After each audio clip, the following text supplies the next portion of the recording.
Alors, chers amis, chers compatriotes, naye na sola na bino mwa muke liboso na banoro ba tozwi mali chance ya kozwa deuxième mokonzi ya Zoba. Tozali na Kabila Zoba. Baba Sumiwe alobaka te akanga munoko asala akama be. Donc dans sa carrière présidentielle, il y a 18 ans de règne, asaliga ba crime, ba corruption, koteka mabela ba congolais na bandekone ba rwandais, a nyokoli ba congolais jusqu'à l'épuisement, jusqu'à ce qu'il y ait détruire l'éducation nationale ya Congo, batu bakomi ba kuluna, bakomi ba shege, bakomi ba kidnappeur. Aujourd'hui, je ne reviens pas pour vous parler de kidnapping. Na la bino li bonza moko samedi où on aura 1 heure du temps pour nous discuter makambo belé. Toko zonga na ba masolo ya kala ya ba Buda ba Wallace ba Vieux Frank. Toko zonga et toko zonga na masolo ya ba Ibu oyo botia kombo ya papa Ngwanda qui est innocent. Innocent masolo ba Ibu kutu papa Ngwanda yebi yangote. Biso toyebi masolo ba Ibu parce que on vivait avec des Ibu. Toyebaki ba Ibu toliaka na bango ba exécuteur na kwanga na quartier. Ba betela ka bino pe ba masolo. Vous comprenez? Ah, donc ba masolo na kozongela bino siko lisolo ya Buda Wallace Vieux Frank na oya suna lisolo ni Arcos lenganchi. Et kufungola bino mo mukebo comprendre makambo belé parce que vous parlez terre à terre. OK? Parlez vraiment terre à terre, voilà, il y a inani nana, oh na bah. Il faut nazong sarabino nanzela. Il y a des gens quand même qui connaissent l'histoire. Boka satege ah mboga wane kufi batunyo so bakwe bazoba. Non ndego. Ndoko. Batamayele basali babatami bafaina bango basa observer de loin. Basali batamayele. Donc quand moi j'attendais Zach Mwekassan disait que Inonce Bi est plus intelligent que 90% de Congolais adultes. Moi monsieur Bimaginga Zach t'as vécu Massina, au Botamina Massina, Massina Petro Congo Kolikuna, mais tu fais des choses comme si aucun Afrique du Sud, en Afrique du Sud, a adopté moi comportement sud-africain, ou ignoré catégoriquement existence na yo ya Botamina Congo na Massina, Kokola na yo. Soki nga na yaki ko ebisa batute ke mama no azalaki kwa de l'UPN. Batu banoka saka oza muluba 100%, mais non. Oza muluba kati tata na yo Zakaria agi muluba kati aza muluba akola na Katanga mama na yo azaki Guadeloupéenne d'ailleurs oza mwana moke parce que yo botamine pogo Kassav e na Kinshasa biloko sona olo basilika makasi comprendre te menenge ni bateau ba wiko de Zak ngana Masina moi Masina na mwana Masina te na yebi Masina nyonso de point A de point B, de point B au point C. Donc tu vas pas me dire que non Masina, non ngana Masina. Ozui Petro Congo, ozui Masina, ya Masina, Sep Congo. Pour toi on a deux Masina. Toi on a Masina sans fil, toi on a Petro Congo, to benga Sep Congo. Donc banana ba Imbali, Nzazi banzazi tina ba Imbali côté rail ezali na yebi Masina sans fil ko banana boulevard Lumumba Matankumu de la Poste abattoir ti okota sikoyo Masina Petro Congo oyebi sangelo kote oyebi sangelo kote ne kona ngai ngana kotangela ko commune moko balabala moko commune moko balabala moko Komini moko balabala moko. Oye na zona Kinshasa pena na bandeli aveni Dima. Ti na yeko bimelo na Kabambara. Donc ngai yo betelanga masola Kinshasa te. Je suis un véritable Kinois. Kinois penda so ba bati mona libulu mutolo na nge bebate zaga ya okauka ba komona mutolo nanga. Zaki wa mona moke oza à peu près âge mona mwana nga liboso Joël a 31 ans, toi tu as 39 ans. À peu près génération mona nga ce bokangani bokwa ba master donc oyaka te oyo lobaki no na Congo wana Inonce o atangite abani musique na 11 ans azala mayele koleka biso toke ba université s'est craché sur nos nez. Hein. Ils en manquent à respect. Franchement, ils en manquent à respect. Mais là, on a Royawanate. Ceux qui osent ça l'ambiguïté, olobe la zoba ya Chilombo, là j'applaudis, là j'accepte, je dis quand même, Mutoyo, Azananzela, Makamune Azolobe, Zananzela. Chilombo a na Chine. Bocho monate, il y a 3 semaines passées, Chilombo a salagi na Chine. Accueilli ko solo là, ba contrat ya ba société chinoise privée. À ma grande surprise, ba yambiye na Xi Jinping, président chinois. Mais la société est privée, est nationalité. Les Chinois, c'est nini. Ils ont privé, il y a des mafieux. Ba ouvrier, ba sangisi na ba congolais, ba sali loko wane go melate. Ba Chinois bani ko tonga ba nzela na Congo. Vous savez en quelle année? Et si vous avez nzela moko ba tongi pa ba Chinois et vandi parce qu'ils ont un contrat signé pas par État. Ils ont par État et le privé. Ils s'en foutent de vous. Mais Chilombo kepena kokutana Xi Jinping. Ba chinoise ba yembeli ekutu fati beto ba chinoise basi ba jeune fille ba yeba parce qu'il y a une centaine de filles ba yembi fati beton nabi moi mobalo na gansi roi ke Chine Congo Chine makamala mwezawana ake ko négocier ba contrat ba société privée. Tant on a tellement de choses bi yango moto ya lobaye ke diplôme neze ya lokuta aza wapi na kabele $100. Mais Fati n'est pas intelligent. Vous avez vu le président zimbabwéen, le successeur de Mugabe. Et ce mec vient d'acquérir 18 hélicoptères paramédicaux de la part de la Russie. Vous savez bien que le pays Zimbabwe est un embargo depuis l'époque de Mugabe. Tant que Mugabe a été en la terre africaine, il y a des Zimbabwéens qui sont là, ils sont là, ils sont là, autochtones. Les États-Unis ont séparé l'attitude de Mugabe. Mais Mugabe a salaki yango. Tout le monde a dit que bakamata ba mindele musu batinda na Rwanda. Ba mindele mususu batinda na ba pays kako ya bango na bango bayoka na kabia. Zimbabwe ezalaki sous embargo nenge Congo ezalaki na embargo ya armement. Il faut qu'on présente ko la liste ba pays au sombi modèle makambe bele. Après ba politicien Chilombo aye kokosa biso ke oto zaka na embargo mais réellement to zaki na embargo ya vrai embargo te to zaki na semi embargo. Donc ceux qui te présenté biloko to sombi na bango ba mindelo yo ba imposer biso embargo to zu biloko na biso elekane. Mais eloko nga nazo mona regret na Chilombo vraiment ki aza mayele te akeko ko bongisa contrat ya Sino-Congo, c'est-à-dire contrat entre les Chinois, des sociétés privées chinoises et le Congo. Donc le contrat c'est quoi? Vous avez de mines, des carrières miniers, plusieurs carrières miniers.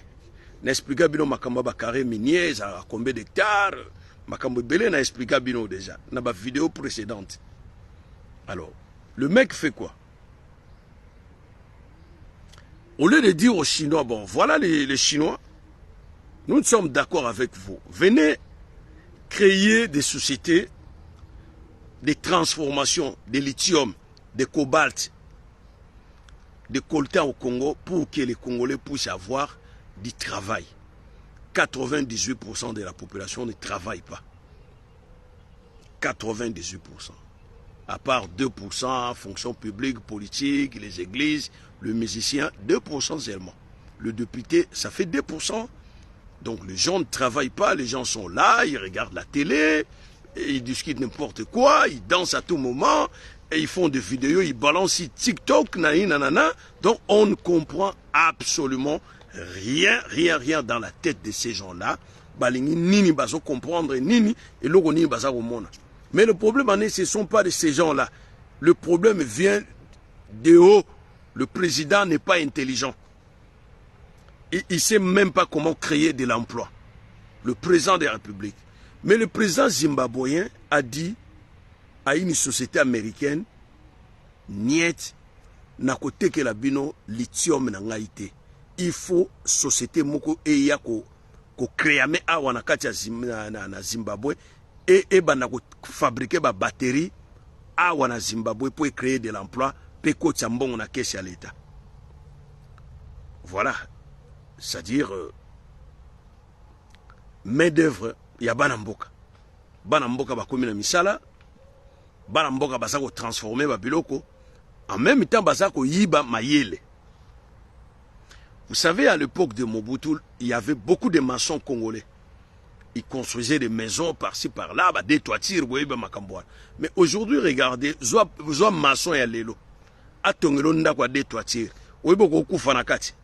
Ego bukane la yo kufi nakati.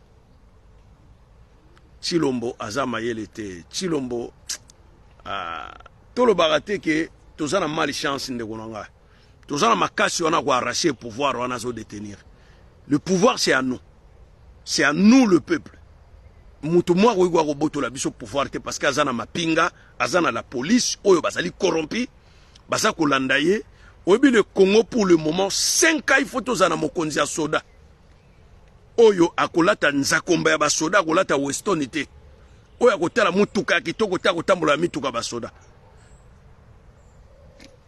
Soki basoda bazo préparer coup d'état moko boye na Congo basoda ba congolais bo ko yebisanga na okota na kati ko bomba na mwasi na ina bana na ye po asali ba congolais mabe mingi azali traître yeza coup d'état te me ko assassiner ye. Voilà, excusez les termes mais yangwana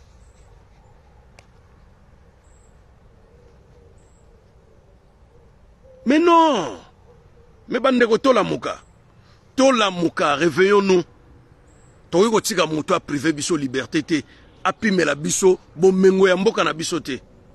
Voilà, ils renouvellent encore un contrat avec les Chinois.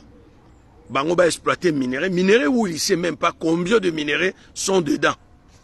Mais comment moukonza rosa la zoba ya boye? Est-ce que Chilombo ebi na bakare minier wana boni ba rozana kati?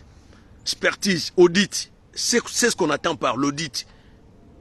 C'est-à-dire une investigation administrative de comprendre ce qui est caché et ce qui est révélé. Et tu le voyais bien. Voilà mon konzi zoba tuzina mboka. Ndenga zo tambusa biso na ndenga zo mema biso, on ne comprend rien. Tellement za zoba, azo sola pena ba zoba monsieur ba congolais. Voilà on nous traite tous des zoba. On nous balance tous dans un même sac. Oh, voilà les Congolais, non c'est plus intelligent que 80% des Congolais adultes. Et le mec qui dit ça, et il ne sait même pas qu'il insulte tous les Congolais intelligents. Alors, Babylon Bongo, c'est aussi une manière de se rebeller, une manière de se révolter.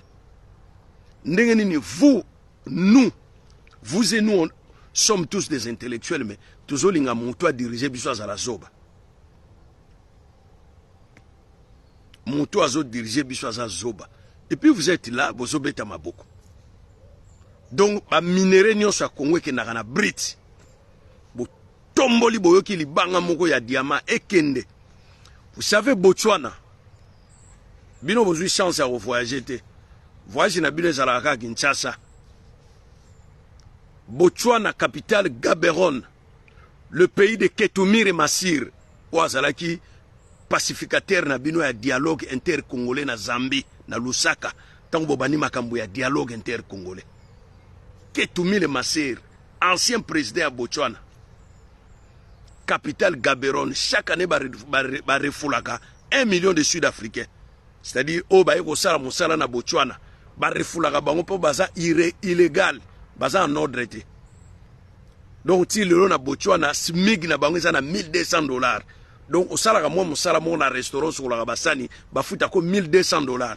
Mais richesse na bango, c'est le diamant. Bango balobaka le Congo est la terre du diamant. Bango ba Botswana, ba banga kabiso na makamba diamant. Mais soko ye na Congo ta la diamant ngo ndenge salamaka. Nansi ba Botswana mukolo ba na Congo ba ko regretter. Parce que ba konzi soki baza ba zoba T'as le président, le nouveau président Mali. Il y a Mali. Bon, est déjà la T-Vest. Bon, est déjà dans Mercedes. Bon, est déjà dans Weston dans Makol. Et le mec est focalisé sur un objectif.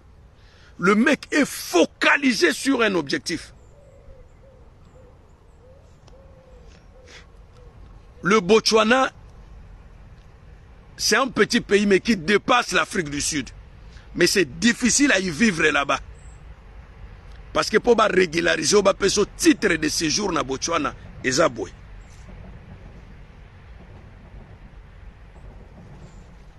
Nabi Tshisekedi wa Mulumba tanga kenaka exil na ye en Afrique du Sud aligaka na Botswana.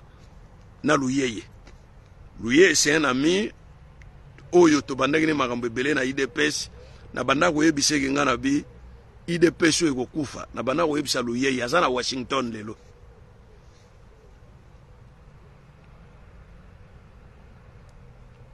Bozana mukonza zoba kovandika abwe.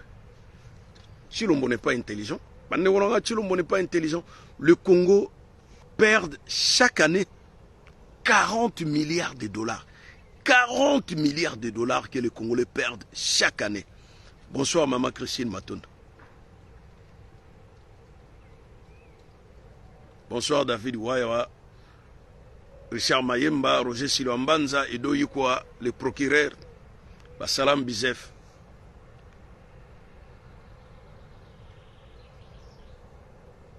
Donc voilà, les lobes chinois va comme kota na Uganda bazo kota ti na park ba eti na forêt équatoriale bazo kata ba nzete ezo leka na Uganda bino mona ba nzete ekendaka su na ba Kongo ke na Matadi.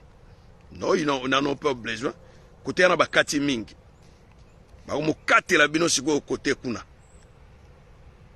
côté à Nord Kivu comme côté ezo kende Uganda mbala mogo. Basali banzela terre jaune bato bazo beta na ba pau boy bazo bongisa terre mukutuke zo leka kitoko surtout na moyi mabele kangame comme le kwa sima mituke zo kota kitoko na café na cacao eza na kati ya ba forêt oyo ba paysan balona ba benga na bato nyonso na kati ya zamba bango baza kozwa soki ka eteli ba bengi ba Ugandais ba yeba buki batina basaki kei mbala moko Mombasa États-Unis.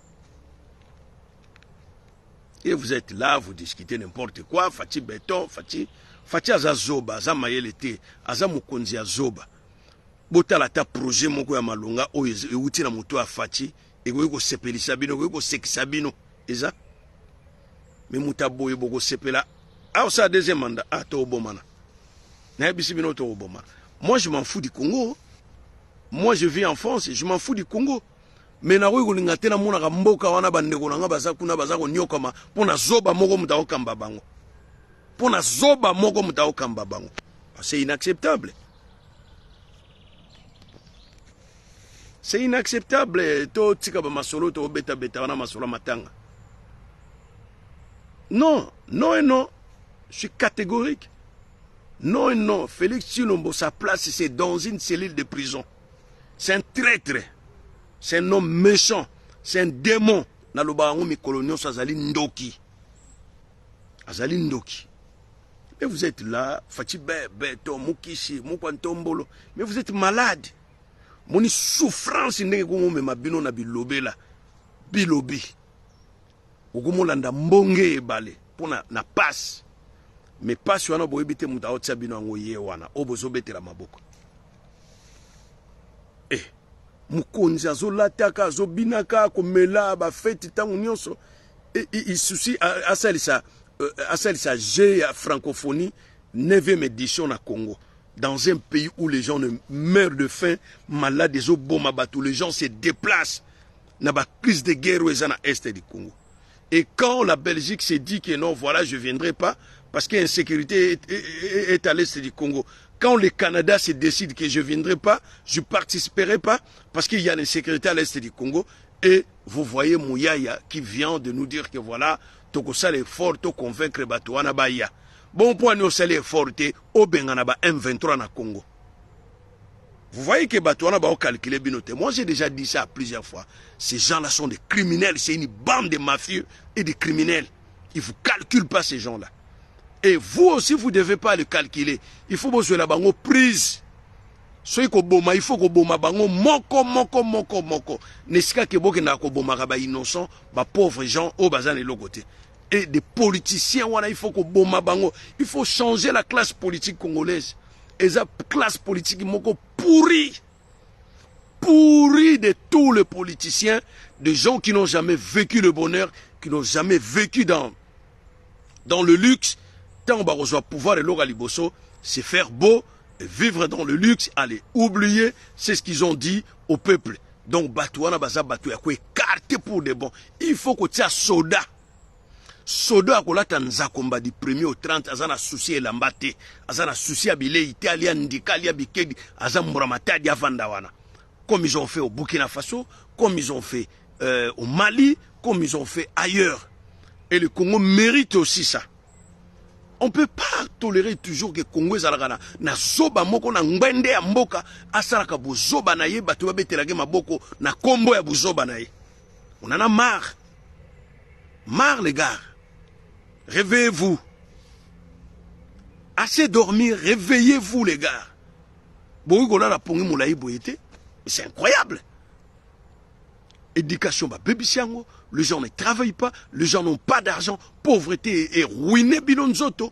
Et les gens prient du matin au soir, et ils prient des choses, oui, ils ne comprennent même pas. Makampe, bazo sambela, bazo zongote, mais ils continuent. Mais c'est n'importe quoi, réveillons-nous quand même. C'est n'importe quoi, moi j'ai dit, réveillons-nous, réveillons-nous. Arrêtons de nous pleurnicher à tout moment, voilà, le président va faire ceci. Mais il y a des gens même qui m'envoient des vidéos pour dire, ah, voilà, ah, il fait, hein, il travaille, hein, regarde, il construit. Et vous n'êtes pas au courant des immeubles que vous voyez dans la commune de la Gombe, construites par des Libanais et des Indiens. Ces gens-là sont devenus des Congolais. Et ces gens-là qui vont diriger le Congo de demain, ils seront des gouverneurs, des députés, des sénateurs. Ces gens-là, ils sont Libanais, oui, mais naturalisés Congolais. Et vous allez dire quoi? Vous allez dire que oh non, non, non, ah mais non, ils commencent déjà à épouser vos femmes, faire de gosses, de métis. Vous comprenez? Vous n'avez même pas le contrôle du pouvoir. Au jour au lendemain, vous verrez, il y a un mec à la tête du pays. Ah non, bon voilà, je suis votre... Et ça y est, ça passe comme ça. Et ça passe comme ça, parce que vous êtes naïf. Eh bien oui, je dirais que vous êtes naïf. Excusez les termes, mais vous êtes naïf. Naïf. Point barre. Mugwantombolo, ah, Mukishi. Ah, mais c'est quoi ça, ce bobard? Bah tout déjà, bah comment proposer que non, à Bédachour, il faut remplacer Ngobila. Mais c'est ce qui est intéressant. C'est ce qui est intéressant dans tout ça. J'ai vu le concert de Ferregola au stade des Martyrs. Bon, les gens disent qu'il a rempli 120 000 places, tout et tout. Il y avait du monde, il y avait noir du monde, tout et tout. C'est pas ça ma question. Mais j'ai vu beaucoup de vidéos de lui dans le stade. Mais j'ai vu, il y avait toute une jeunesse de 18 à 20 ans. Ignorants. Les gens ignorants, des jeunes, des idiots, des ignorants, qui faisaient que danser, fumer la cigarette, boire de l'alcool. Je dis, mais bon sang. Bah du coup, génération 70, 80, si bah Kima Congo, Congo est à la vide. Vous verrez plus les gens de ma génération. Hein. Rien, même moi, souvent j'appelle. Oh, ah, maman, Boni José. Hey, José Kenda Angola. Boni Eric, na coin kuna. Hey, Eric Azana Gabon. Ah, mais je dis comment? Vous avez vidé les quartiers comme ça, les mecs. Vous n'êtes plus là et vous laissez cette génération des idiots et des ignorants. Bakonzamboka. Voilà, Chilombo a vite compris. Faut que sunga ba pasteur, ba terre bino liloba, ba mate bino, ba lesaka bino liloba. En fin de compte, et lui il est là, Nangbende, et vous l'applaudissez, le roi Bazoba. So PCA deuxième mandat, bande obo kufa. D'ailleurs, attention au PCA, bino moro mutuguta otinda binote, bino moro bo rebelle contre eux. Parce que oya bino na ba système caméra pe sa discours, toko tonga boye. Au moni déjà ba komina ideni, ba tongela bino you arena na Kinshasa. Et sika ya miziki bo banoko kata malinga. Et les musiciens sont là pour nous convaincre Bino. Parce qu'ils ont dit qu'il y a d'abord Kinshasa, le miroir du Congo. Construisons d'abord Kinshasa, c'est le miroir du Congo. Allez, restez là, on s'en fout. Balobio bazotonga nzela ya Kasai ti Angola. Bomona nzela mais yeti lo magna ko tsalibanga bomona kate. Alobia ko tonga université na Mbandaka. A tsalibanga. Comment vous êtes naïfs comme ça les gars? Même à tatongi nzela yokasi Ukraine wana. Boyebi Ukraine eza plus belle que les Afrique du Sud. L'infrastructure. Mais Ukraine eza pays à passer. Hein? Yoka sobo sali infrastructure économie en mboka eza ya kotombo mate nde boko sale loko. Vous rêvez ou quoi? Vous rêvez quoi? Bazo détruire nos jeunesse. Jeunesse wana mawatro. Jeunesse insensée. Jeunesse égarée. Jeunesse irréfléchie. Mais c'est une bombe à retardement les gars, soyons sérieux. C'est une bombe à retardement. Il y aura plus de Koulouna, plus de kidnappeurs, plus de voyous, plus de bandits, plus de criminels, plus des idiots, plus des insensés. Alors, vous avez détruit toute une jeunesse. La jeunesse, c'est l'avenir de demain pour une nation. Et vous, quand vous détruisez cette jeunesse, et nous les autres, là, pour la retraite, on ne sert à rien. Soyons sérieux.